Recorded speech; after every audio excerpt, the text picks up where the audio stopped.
L model.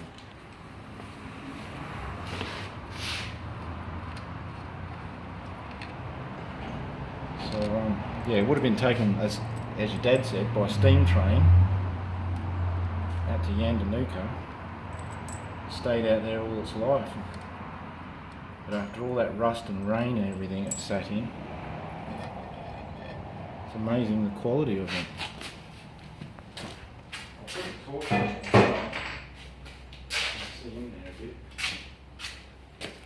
Build up oil.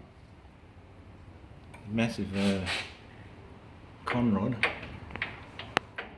The only part that's a little bit worn is the big end bearing.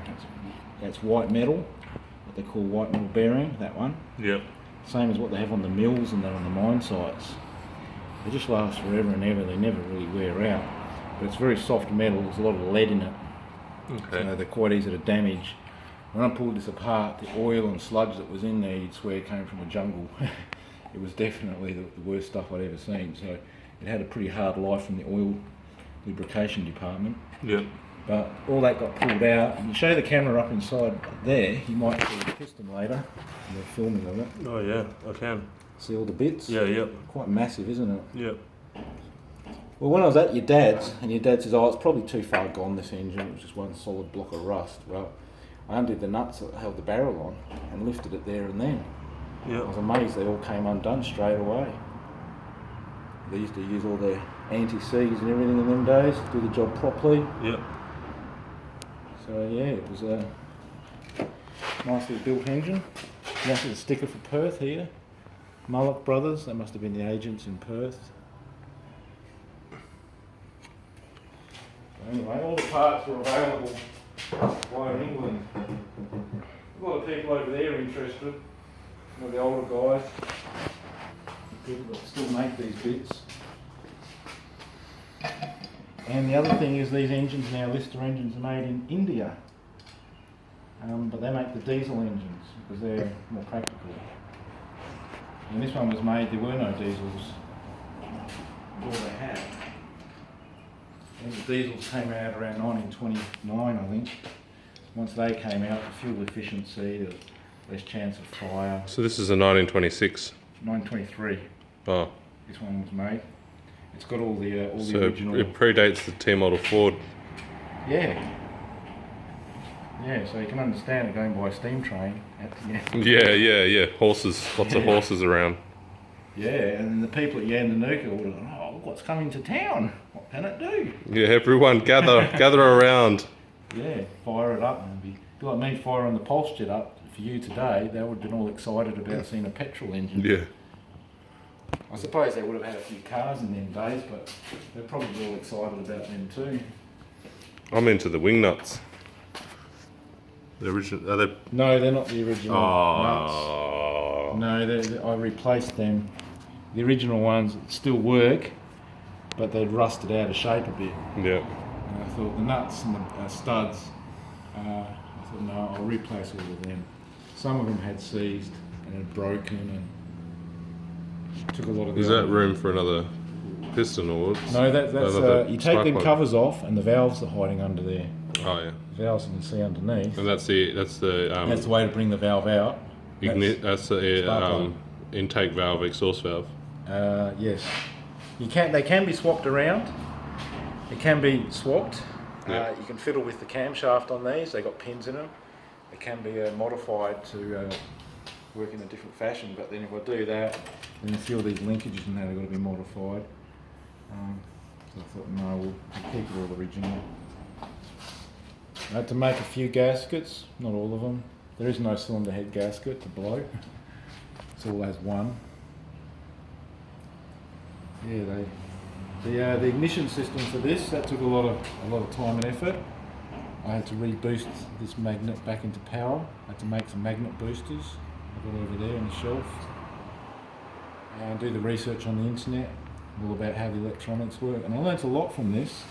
The old Lucas literature from the 1950s that talked about this magnetic system was saying things like the spark, the voltage that came out of this high voltage 30,000 volt spark, is a negative charge.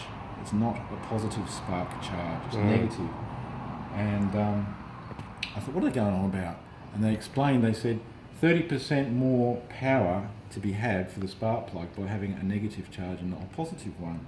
And to swap that from negative to positive, all you had to do was swap the magnets around in here. It would still make a spark, but it would be an opposite current. And they said, with a car, your car electrical system, it is a negative spark, even though the earth of the car is negative as well. It's a bit like lightning bolts, real lightning bolts. They can be negative or positive charge as well. And it says, what it explained was, it says, electricity with DC current runs via the negative, not via the positive. People think that the electrical spark goes along the positive line and then will, you know, jump from there. It continues on from there, but it doesn't. It goes the other way, according to this old magazine. And it says what happens is, with this, the electrons go down this negative charge, get to the centre porcelain at the end of the spark plug, bank up because they don't want to jump. And when they do jump, by then the tip has got hotter, the very centre electrode, which helps to fire off fuel in cold weather. And I thought, well, ain't that coincidental? Because I noticed with the pulse jet, if I wired it so that the spark on the coils was on the coil you have a positive and a negative wiring, if I had them opposite, it would still spark on the spark plug, but the tip didn't glow red. These tiny little spark plug tips I use in there fire up kerosene almost straight away. Because they glow red. They're real tiny spark plugs, and the 2.2 amps of current will actually cause them to glow if the current's the correct direction. And the articles on this said that it's a negative charge, it will do that. The electrons will bank up before it jumps. And I thought, wow, I'm learning all this now after years of mucking around with V8 cars and everything. Never learnt that sort of stuff. And now you're learning the fundamentals of the real basics from some of this really old machinery. And yeah, you watch, this is how you start it. There is no float, bowl and needle, so all the original carburetor still works to this day. It only has one main jet and it's adjustable, and that's it right there. Nothing more. All I do is open it right up so it's all ready. Get some fuel in, you pump this, and that'll pump the oil up to the bearings in the engine, and also pumps it into the top of here, and then the fuel goes down a tube once it gets to the correct height and just flows back straight into the tank. So it's just got a constant circuit and it keeps it at the same height the whole time. And that's it, she's ready for a start. You should start first compression stroke. And with no, I won't even use the decompression either, because that usually blows out a bit of the oil that's on the cylinders. That oil has no oil rings, it doesn't burn any oil in this engine, it burns clean as a whistle. The oil stays on the cylinder walls, and according to the paperwork, these cylinders don't wear out, only the piston rings wear out. So, and I've got to admit, the cylinder has no wear marks on it at all for brand new. So there you go. And I'd only changed the piston ring because they'd broken it. They'd seized in there with all the carbon from poor fuel and poor oil.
Is this normal that they turn? Oh yeah. Yeah, that was designed to do that. Okay. Apparently, I read this literature as well, those valves, when they go up and down, they actually do a rotation mode movement. Okay. Yep. And that bottom one rotates to keep the wear even. Alright. The camshaft is actually off-centre to the lifters, and that keeps it doing that. Okay. And a lot of those sort of tricks are still used on cars to this day.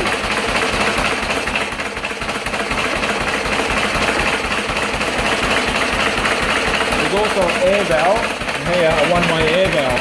Every time the piston goes down, it pushes all the air out of that one-way spring steel valve. Yep. The revalve from the jet. And when the piston goes up, it can't suck any air in. What it does do is it sucks the oil back that was going to come out of the end of the crankshaft. It sucks that back in. So there's no O-rings or seals on the crankshaft, but it doesn't leak any oil. Yep. The air is sucking itself through. Yep. Nifty little idea, I thought. And to change the revs of the engine, you just adjust that there. Okay. The governor on it. Yep. Slower.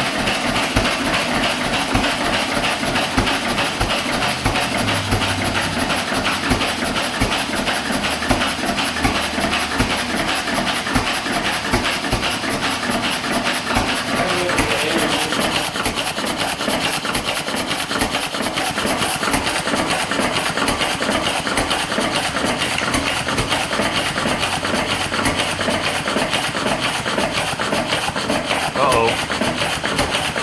Is it moving itself? Yeah, governor. It's got counter weights in there rotating. This around. one? Yeah. Yeah, okay. They're trying to get the throttle to go higher, but taking a lot of the adjustment away. Amazing how slow this engine can run. So if that pops off, No, all it's doing now is applying no throttle. oh, okay. If I start pulling it down, it will start putting throttle on it. You can sit here and play with the main jet, depending on what fuel you got. They run on methanol. Yep. The very first kick I got out of the engine had methanol in it, alcohol. Yeah, right. My dad kind of liked that. He thought, oh, alcohol, what a battery life. Yep. So to run on alcohol, with a 5-to-1 compression ratio, it'll run on about kerosene. So this is where the coolant goes in? Water. Let's put that in now.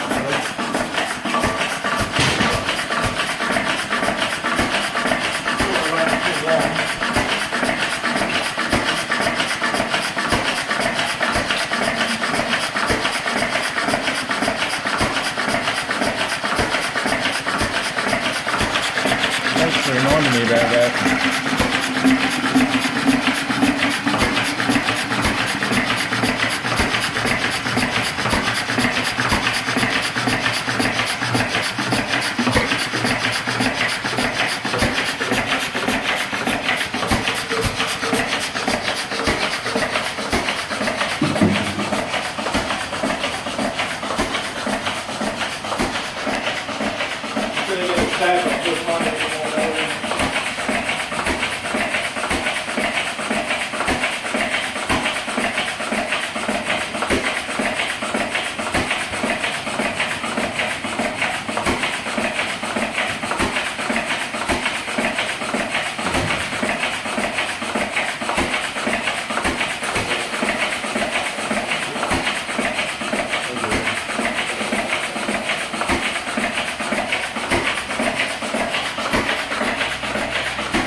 I want to kick it back in the line quickly.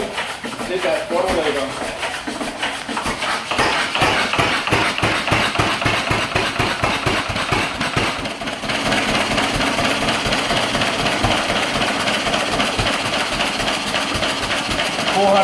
RPM, I think it's where they normally run about 50 power.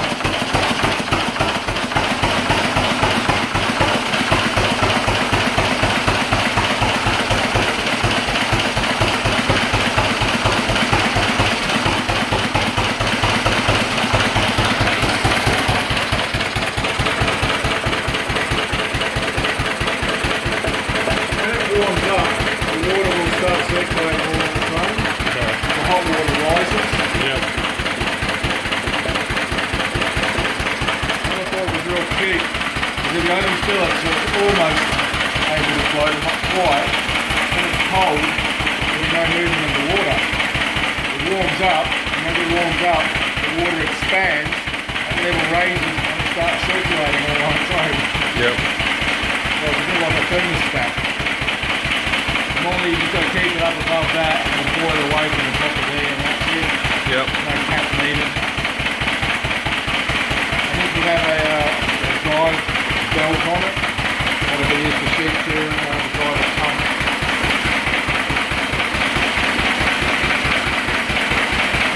Stop it, just wind it in.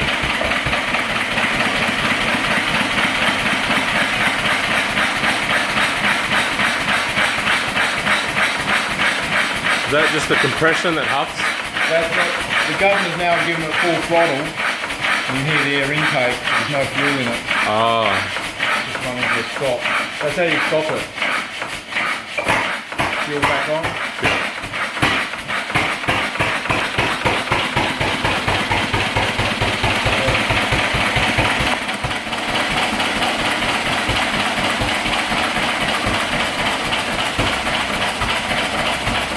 I don't really know what it was used for, this one. Gold, probably? Nah. Well, what do you reckon? So your dad just put out a few different uses. The CBH might have used it for equipment that was loaded up the train. Put it in a water pump and put it in sheep shearing equipment. But he doesn't know for sure. He does have an original photo of it, where it was apparently, when he got it. I'd like to see that myself. If I let that decompression meter go while it's running, see it spurt some of the oil out of here.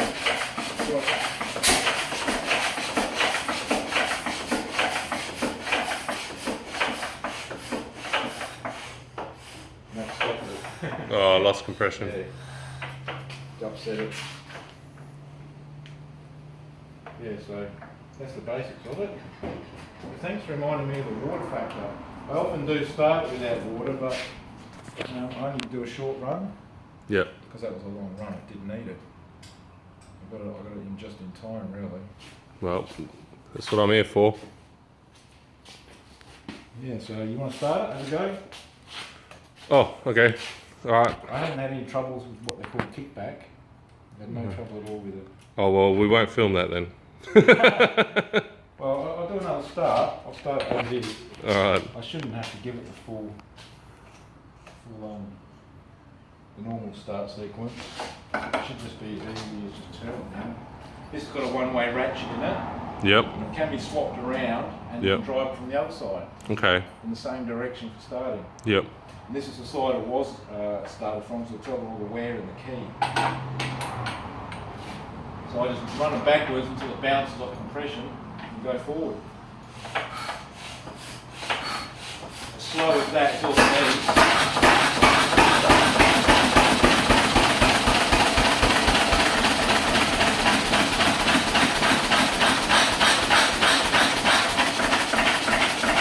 Batteries in there. So you see it's real easy to start. You can start this one actually by hand. Yep. Just without even that key. I don't know about lowering the compression, you probably would be. I'll have a go.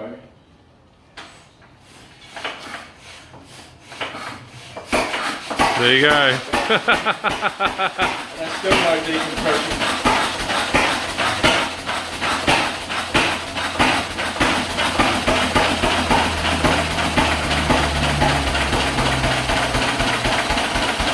I've got to get a bit of fresh air in here.